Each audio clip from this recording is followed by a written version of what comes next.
Hi இந்த ரெசிபிஸில் நம்ம இன்னைக்கு என்ன பார்க்க போகிறோன்னா, இப்படி ஒரு தடவை ரசம் வச்சு பாருங்கள், வீடே மணக்கும். வாங்க அதை எப்படி பண்ணலான்னு வீடியோக்குள்ளே போகலாம்.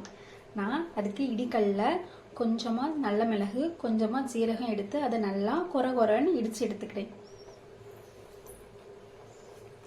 இதை இடித்து இப்போ தனியாக நம்ம ஒரு பிளேட்டில் எடுத்து வச்சுக்கலாம். அடுத்து அதே இடிகளில் 10 பல்லு பூண்டு, 2 பச்சை மிளகாய் அதையும் சேர்த்து நல்லா கொஞ்சம் கொரப்பாக இடித்து எடுத்து வச்சுக்கிறேன். அடுத்து 2 தக்காளி பழம் எடுத்திருக்கேன். கொஞ்சம் நல்லா பழுத்த பழமாக எடுத்துக்கோங்க.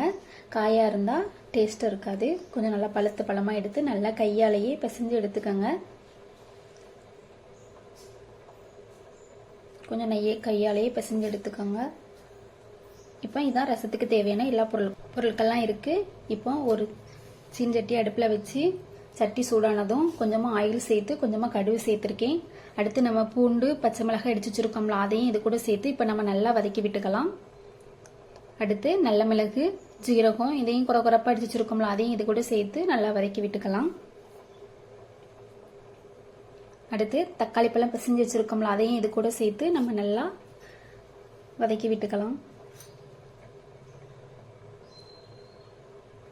இப்போ புளி தண்ணி கரைச்சி வச்சிருக்கேன், அதையும் இது கூட சேர்த்துக்கலாம். நம்ம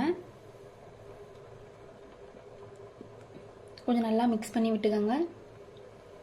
இப்போ கூட கொஞ்சம் நம்ம தண்ணி சேர்த்துக்கலாம். கொஞ்சமாக உப்பு, அடுத்து கொஞ்சமாக பெருங்காயத்தூள் சேர்த்துருக்கேன். இப்போ ரசம் நல்லா முறைய குடி வந்திருக்கா. இப்போ மல்லி இலையை தூவி சுவையான ரசம் ரெடி. இந்த வீடியோ உங்களுக்கு பிடிச்சிருந்தா லைக் பண்ணுங்க, ஷேர் பண்ணுங்க, சப்ஸ்கிரைப் பண்ணுங்க, முக்கியமாக கமெண்ட் பண்ணுங்க.